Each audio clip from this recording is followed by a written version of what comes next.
Mais bon, bref, ce qui compte, c'est qu'il ait les cartes pour pouvoir jouer et pour pouvoir bluffer, avec notamment cette annonce donc de moyens très importants mis en place. C'est le patron du CENTCOM, Bradley Cooper, qui a détaillé les moyens mobilisés. On va vous donner les chiffres avec Fanny Wegscheider. Alors, précisez-nous les choses, Fanny. Combien exactement d'avions, de bateaux et de soldats sont mobilisés ? Eh bien, selon le commandement militaire américain, le CENTCOM, alors c'est pas cette image, on va voir le dispositif de ce projet Liberté, donc annoncé par Donald Trump hier. Il comprend des destroyers lance-missiles.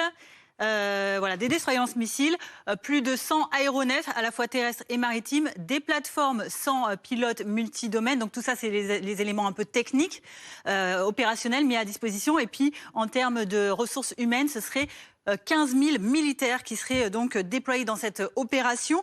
Donald Trump qui a hier donc donné le nom de ce projet Liberté, qui donc aurait débuté ce matin selon ses dires.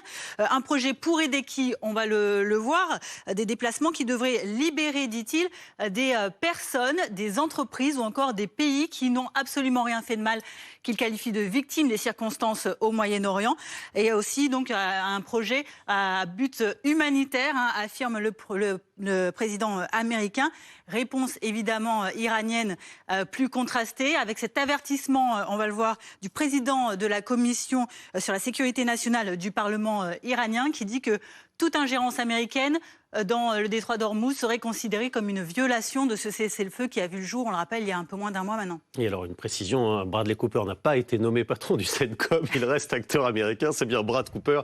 C'est là, il fallait la faire à un moment ou à un autre. Précisez-nous, Fanny, quelles sont les routes qui sont possibles, les routes maritimes que pourraient emprunter les navires? Alors, on va voir cette carte qu'on a vue tout à l'heure, justement, qui montre un peu la situation complexe, puisque l'Iran, les gardiens de la Révolution, affirment avoir miné cette zone-là qu'on voit ici en violet. Ici, on est dans le détroit d'Ormuz, c'est donc une zone déjà très resserrée, où il y aurait donc cette grosse zone minée par les gardiens de la Révolution pour imposer donc un passage exclusivement donc sur le bord des côtes iraniennes par deux axes, mais on le voit ici, donc c'est dans les deux sens, mais au nord donc de cette zone minée, beaucoup plus compliqué si on continuait d'utiliser ce corridor traditionnel qui serait donc truffé de mines. Voici donc ce qu'imposerait la situation selon les gardiens de la Révolution. La situation actuelle, on le rappelle, au détroit d'Ormuz, c'est qu'il y aurait plus de 900 navires commerciaux immobilisés, 913 selon un décompte du 29 avril, dont près de 300 pétroliers et près d'une cinquantaine de gaziers avec 20 000 marins à bord. Merci beaucoup, Fanny. Des annonces dont on essaie de mesurer la réalité sur le terrain.